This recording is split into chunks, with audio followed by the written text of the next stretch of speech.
just a couple of hours, kids will be packing sidewalks, knocking on those doors in costume, heading from home to home, asking for candy. Oftentimes, kids get so many sweets, their bags or buckets get so heavy, you end up carrying it. Then they'll want to start the eating frenzy. Yeah, poor parents tomorrow. How much candy is too much, though? That's a good question we want to ask. And like, do parents still need to be checking their kids' candy? I feel like we hear about these warnings every year, you know? It's true. Let's check in with our 9 News medical expert, Dr. Payal Kohli, to kind of weigh in on all things candy.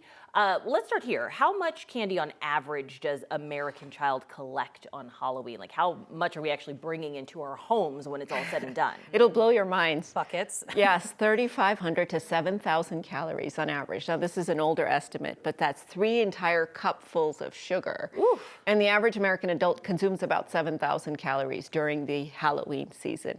We have 90 million pounds of candy that are sold in the United States. And so it's a great holiday, but it's a holiday that can easily help us to fall off the track and get unhealthy, especially with childhood obesity rates going up as they are. Let's talk about how much we should actually be consuming, because I know people aren't eating it all in one night, right? They're eating it usually over a couple of days. So you made a good point of this a minute ago. How much should a kid be having? Yeah. And then compared to mom and dad? So 25 grams, less than 25 grams for children aged 2 to 18. So that's usually, so one like Snickers fun size bar is about 9 grams. So that's about 2 to 3 Snickers. Okay. A bag of Skittles, those little ones, 20 grams. So what I would do is actually look on the back of the candy wrapper, see how much sugar it is, and try to pick the ones that have less sugar in them.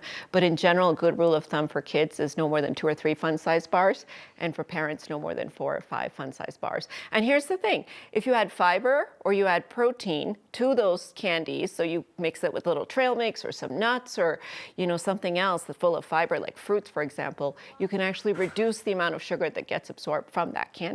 So you can trick your body into still enjoying the candy, but not having that same glycemic response. Let me ask you, is there like an order you should be doing things? Because we were thinking, oh, do we have a little dinner before we head out? Or maybe we do it when we get back? Yes. Does it make a difference? Absolutely makes a difference. So you definitely want to feed them a nice dinner, a nice rich dinner, and make sure there's no sugary drinks with dinner. So no juice, nothing like that that could add more sugar, but usually some kind of protein. So you want to maybe have some chicken and some rice, maybe a little peanut butter, something that's filling, because it fills their tummy, makes them less likely to eat as much candy. And if they still do come home and eat the candy, it actually, again, absorbs a little bit slower so that it's not as unhealthy for them. You also want to fill them full of water before they go, because the water does a couple of things. One, it suppresses the urge to have candy. It decreases that dopamine response from the candy, so you don't feel like eating it addictively. And second, it actually starts to break up how fast the sugar is absorbed from your stomach. So after you come home, you want to have them alternate the candy and the water.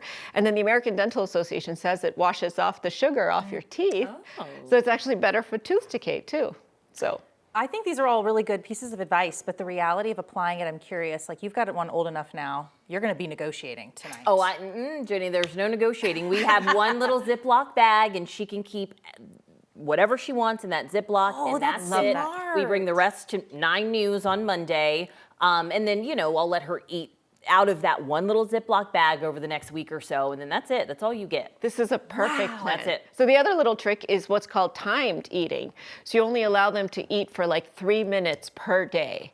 And how much candy can you eat in 3 minutes? Wait till they start. I might be surprised. Yes, but the idea here again is that if you're only eating for 3 minutes, then you make sure you space it out so you're not getting a big load of sugar at the same time. And the American Dental Association also says, and maybe you can tell your daughter this, that chocolate is better than the sour candies, the gummy candies, the hard candies for your teeth. And so try to see if she can pick more chocolate candies just because they're less likely to stick to her teeth. She likes the chocolate. I like the sour. I like the stuff that sticks to your teeth. Really? Sour Patch Kids and little trolley crawlers. Okay, so then you just go and do an extra brush. Yep. So that's kind of how to do damage control with that. And the next day after, so for every fun-size bar that your daughter eats, Alex, I want you to make sure she walks 10 to 15 minutes the next day. Extra. Each one?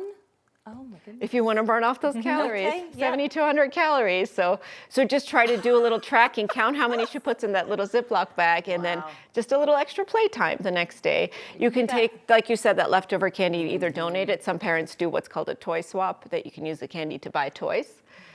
Say, okay, for this many candy bars, you can have $20 worth of a toy. cute. And that's a nice way to also have the child feel that they're not stuck to it. But Halloween should be about costumes. It should be about fun.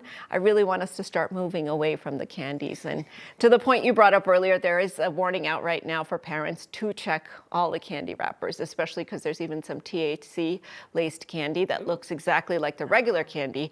It's not until you flip it over, these are Jolly Ranchers and such, that you actually see that it has that. I doubt anyone is going to hand that out, but you just never know. You can never be too You careful. hope people aren't looking to, unless it was an accident, but like, come on, let's not be handing that stuff out to kids. Right. All right. Happy Halloween, ladies. Happy Halloween! Thank you, Dr. Kohli.